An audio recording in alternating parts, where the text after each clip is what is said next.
एका खाप पंचायतीनं थेट 15 गावांमध्ये महिलांच्या मोबाईल वापरण्यावरती बंदी घातलेली आहे। कारण अजब-गजब आहे, पण तेच कारण पुरुषांना मात्र लागू नाहीये। एकीकडे सरकार महिला सक्षमीकरणासाठी प्रयत्न करत असताना दुसरीकडे मात्र त्याला जातीय पंचायती मात्र खो घालण्याचा प्रयत्न करताना दिसतात। राजस्थानवरचा हा स्पेशल रिपोर्ट पाहूयात। राजस्थानमध्ये महिलांवर मोबाईल बंदी,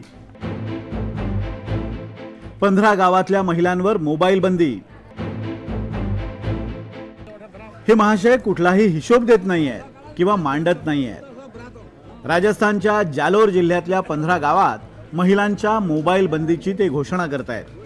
त्यांचं नाव आहे हिम्मतराम आणि सुजनाराम नावाचे दुसरे एक गृहस्थ आहेत। त्यांच्या अध्यक्षतेखाली ही बैठक पार पडली आहे आणि प्रस्ताव ठेवलाय देवाराम नावाच्या तिसऱ्या पंचानं।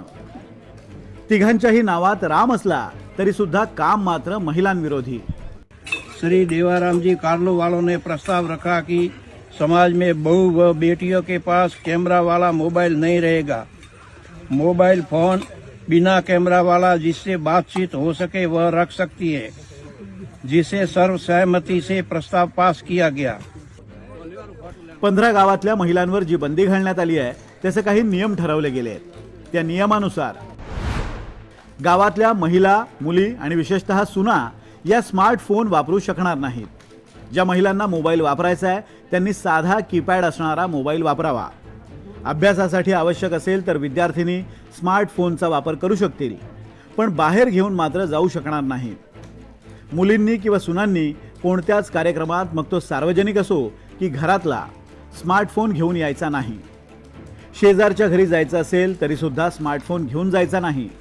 बहुत अच्छा फैसला है, बहुत इतिहास में महत्वपूर्ण फैसला है कि ये बहुत अच्छा फैसला होना ही चाहिए था। ये हमारे छोटे छोटे गांवों में ऐसे फैसले होते रहते तो बहुत अच्छा होता है। इसमें क्या है कि आगे के लिए जो बहन बेटी सब हमारे साथ हैं, उन्होंने मिलकर फैसला लिया है, तो फैसले के लिए आगे के लिए बहुत अच्छा फैसला है, बहुत महत्वपूर्ण फैसला है। ऐसा फैसला लेना चाहिए और आगे भी हम समाज से कहना चाहिए कि ऐसे फैसले लेते ही रहिए आगे से, तो आगे के लिए जो बच्चे हैं वो अच्छा दिशा में जाएगा, वो गलत दिशा में नहीं जाएंगे। और फैसला बहुत अच्छा फैसला है। महिलांवर ही जी मोबाईल बंदी घातली आहे त्याला काही कारणं दिली गेली आहेत। त्यात महिलांच्या आणि मुलींच्या डोळ्यावर परिणाम होतोय। स्क्रीन टाइम कमी करणं, महिलांजवळच्या मोबाईलचा मुली वापर करतायत, रील्स बघण्याचं मुलींचं आणि सुनांचं व्यसन वाढलंय, अशा मुद्द्यांचा समावेश आहे।